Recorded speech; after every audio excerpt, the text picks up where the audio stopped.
কাজ থেকে ফেরার পথে রাস্তায় একটা কাকুকে দেখলাম এঁচড় বিক্রি করছে।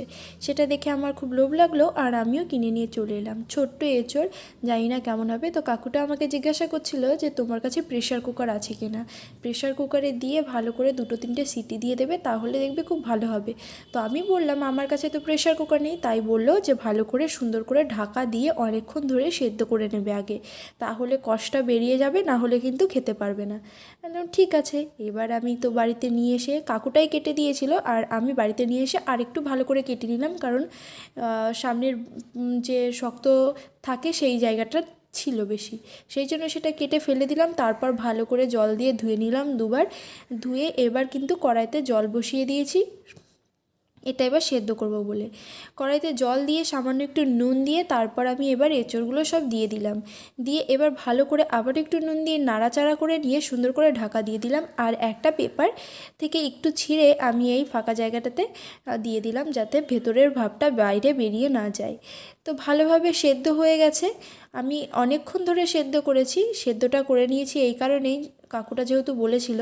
আর আমি মাকেও ফোন করে জিজ্ঞাসা করলাম, মাও বললো হ্যাঁ আগে একটু সেদ্ধ করে নিতে হয়, না হলে এখনকার এঁচড় খাওয়া যাবে না, যেহেতু ছোটো এঁচড় সেহেতু ভালো করে সেদ্ধ করে নিতে হবে। আর এঁচড়ের মধ্যে দেবো আমি আলুটা ছোটো ছোটো টুকরো করে কেটে নিয়েছি, যেরকম সাইজের এঁচড়টা কাটা ছিল সেরকম সাইজের কিন্তু আলুগুলোও কেটে নিয়েছি।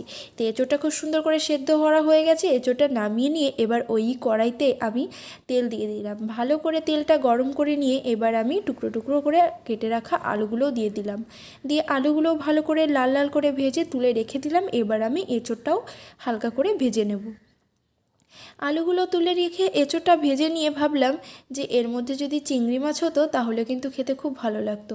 যেহেতু আমি তাড়াতাড়ি করছি সেহেতু আমার কিন্তু চিংড়ি মাছটা আনা হয়নি, আর চিংড়ি মাছটা আনতেও পাইনি। সেই জন্য আদা, পেঁয়াজ, রসুন, কাঁচা লঙ্কা সব কিছু দিয়ে ভালো করে কষিয়ে রান্না করব।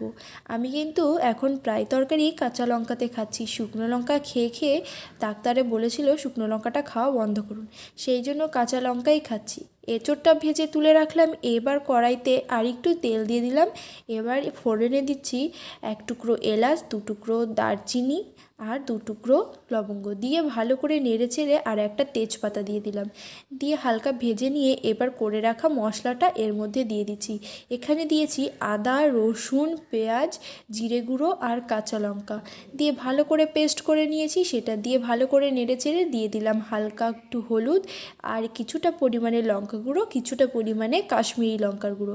কাশ্মীরি লঙ্কার গুঁড়োটা দিচ্ছি এই কারণেই যাতে সুন্দর একটা রঙ আসে। আর তারপর দিয়ে দিলাম পরিমাণ মতো নুন, দিয়ে ভালো করে নাড়াচাড়া দিয়ে ঢাকা দিয়ে দিলাম। আমি ঢাকা দিয়ে দিয়ে সুন্দর করে মশলাটা কষিয়ে নেব। তারপর ঢাকনাটা তুলে দেখছি মশলা থেকে সুন্দর করে তেল ছেড়ে দিয়েছে। এবার এর মধ্যে আমি কেটে রাখা টমেটো দিয়ে দিচ্ছি। টমেটোটা দিয়ে আবারও ভালো করে নাড়াচেড়ে দিয়ে আমি সুন্দর করে কষিয়ে নিলাম। দেখো মশলাটা কিন্তু খুব সুন্দরভাবে কষানো হয়ে গেছে, একদম তেল ছেড়ে দিয়েছে। এবার ভেজে রাখা আলু আর এঁচোড়টা দিয়ে ভালো করে মশলাটার সঙ্গে নাড়িয়ে চাড়িয়ে নেব। দিয়ে মশলাটাকে আরও একটু কষিয়ে নেব। নিয়ে এবার কিন্তু আমি এর মধ্যে আবারও একটু নুন দিয়ে দিয়েছি, যেহেতু মশলাতে অল্প নুন দিয়েছিলাম আর এঁচোড়টাতেও অল্প নুন দিয়েছিলাম, সেই জন্য কিন্তু এবার আমি একদম অল্প নুন দিয়ে দিলাম। দিয়ে আবারও ভালো করে নেড়েচেড়ে নিয়ে এবার এর মধ্যে আমি পরিমাণ মতো জল দিয়ে দিলাম। ভালো করে জল দিয়ে নাড়াচাড়া করে নিয়ে এবার কিন্তু আমি আবারও ঢাকা দিয়ে দিচ্ছি। ঢাকা দিয়ে এবার আমি অনেকক্ষণ ভালোভাবে সেদ্ধ করে নিলাম, রান্না করে নিলাম। এবার দেখো ঢাকনাটা তুলে দেখছি খুব সুন্দরভাবে সব কিছু সেদ্ধ হয়ে গেছে। আর নামানোর আগে আমি কিন্তু এবার এর মধ্যে একটু গরম মশলা দিয়ে দিচ্ছি। গরম মশলা দিয়ে আমি তরকারিটা নামিয়ে নিচ্ছি। দেখতে যতটা ভালো হয়েছিল খেতেও কিন্তু ততটাই সুন্দর হয়েছিল। আমি ভেবেছিলাম এঁচোড় এর আগে সেরকমভাবে রান্না করিনি, হয়তো খেতে ভালো লাগবে না, কিন্তু না, সত্যি খেতে অনেক ভালো হয়েছিল।